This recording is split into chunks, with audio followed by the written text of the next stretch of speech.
I'm greatly honored to be here today. I don't know much about liberals or conservatives or any of that. I'm just a Christian, single, hardworking mom who lives in rural Buckhorn, Ontario. Okay? I've overcome many things in my life, many hardships, from growing up in a single parent household, to being a rape victim, to recovering from meningitis of the brain and undergoing multiple operations to survive for my family, to recovering from a medical error that left me in a coma for 3 days and being told I will never walk again. But I'm here today, Mr. Trudeau, very honored and proud to be a Canadian because we live in a system that offers medical help, and we offer programs that help people with disabilities go back to school and better themselves. And I did just that, Mr. Trudeau, but I feel like you have failed me, and I'm asking you here today to fix that. And here's my story. I learned to walk again when people told me I would never walk. I went back to college again when all my friends and neighbors told me, you're too old, you're crippled, nobody will ever hire you. I did all that, Mr. Trudeau. And 7 years ago, when I was hired by my employer as a PSW at Extended Care in Lakefield, that I'm very proud to work for, they never judged my disability, and I thrived. I thrived. I told my coworkers and my family that I'm Canadian, and 2 years from today, when I started that job, I told them I was going to buy my own home. A single mom living in Ontario, Canada, making $20 an hour. I lived off Kraft dinner, hot dogs, whatever it took to survive. But I bought that home, and I'm proud. But something's wrong now, Mr. Trudeau.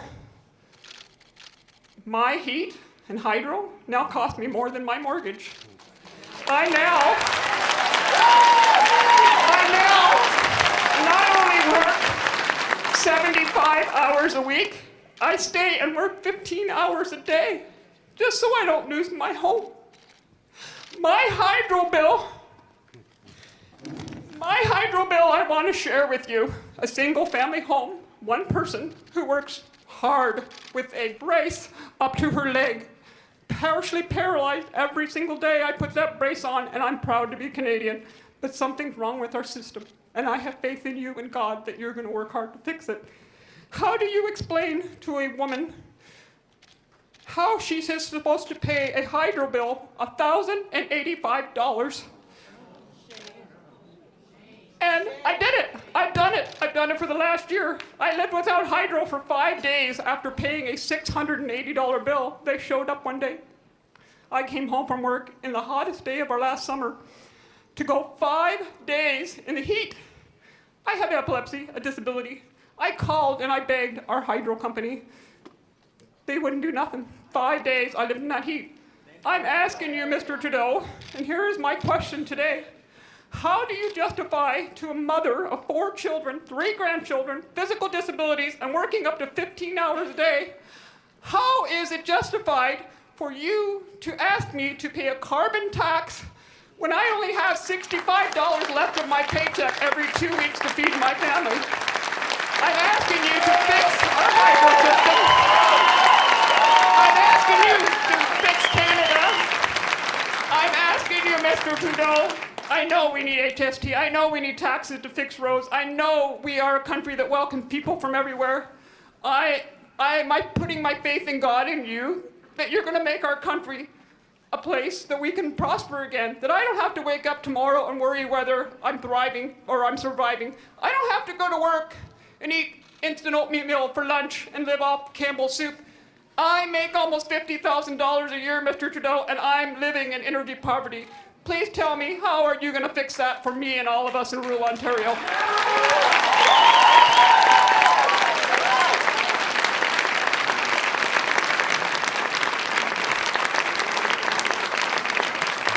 First off, on behalf of everyone here, let me say thank you, not just for everything you do, but for sharing that extraordinary story with us. Your strength, your determination is an inspiration and example to us all.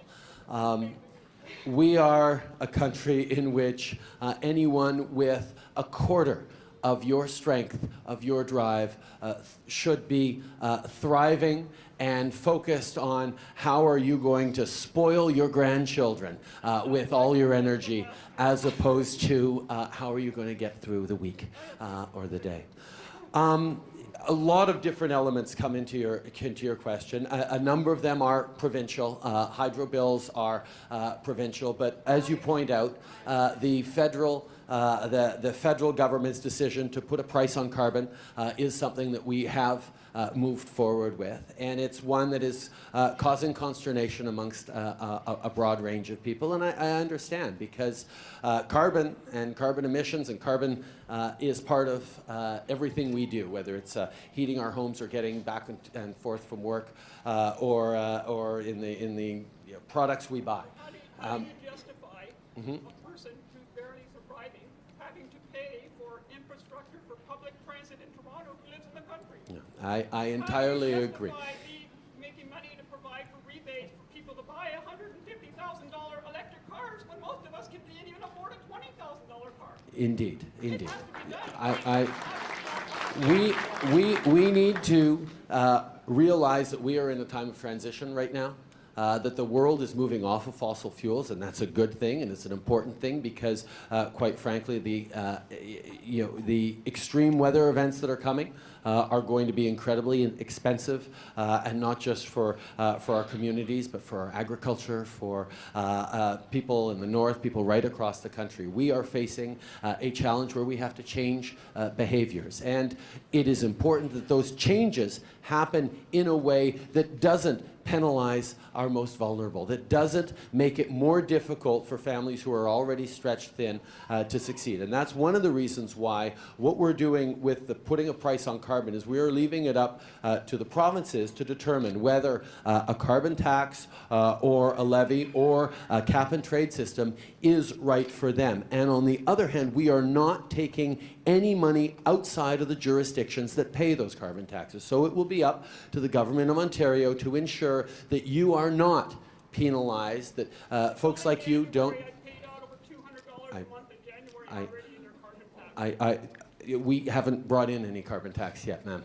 It doesn't start kicking in for another few years, okay? But I understand your concerns, and what is so important is that in this time of transition, we do not penalize people who are already stretched to, and in some cases beyond the breaking limit in terms of their finances. And that's why being smart about how we reallocate those funds is essential, and that's what we're leaving it in the hands of the provinces to do, and I'm trusting they will do that responsibly and not penalize you further and challenge you on that. But we need to get off fossil fuels. We need to make this transition. We need to start protecting our lakes, waters, rivers, streams, our lands, our children's future. And that means we are going to have to go through a shift period. And the challenge that we have and the responsibility we have as community, as a country, is to make sure that the people who are in the most vulnerable positions don't end up carrying the burden that everyone else is so eager to slough off onto someone else. So that is the focus I have very much. And on the challenges in general that you and so many hardworking Canadians are facing, that is at the core of the mandate that we got elected on. We were elected on a promise to grow the middle class and help those working hard to join it. The very first thing we did was we lowered taxes for the middle class. We cut your taxes by a little bit and raised them on the wealthiest 1% to make sure that everyone was doing more than their fair share if they were being successful. The next thing we did this past summer is we brought in a Canada Child benefit that gives more money to 9 out of 10 Canadian families every single month. You will have received this as of July onwards. It's tax-free. It's money that will help every month that you've, I'm sure, used towards hydro bills, groceries, a range of things.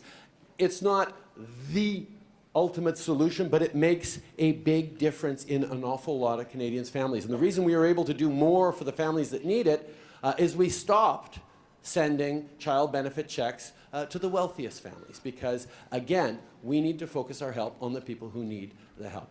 On infrastructure, yes, we're making investments in public transit. That are going to allow people living in urban areas to get to and from work, to be able to afford homes that they can get to work from, that will reduce our carbon emissions and our footprints, and invest in the kinds of construction jobs and design and planning jobs in the short term that will make a difference, that will benefit our entire economy.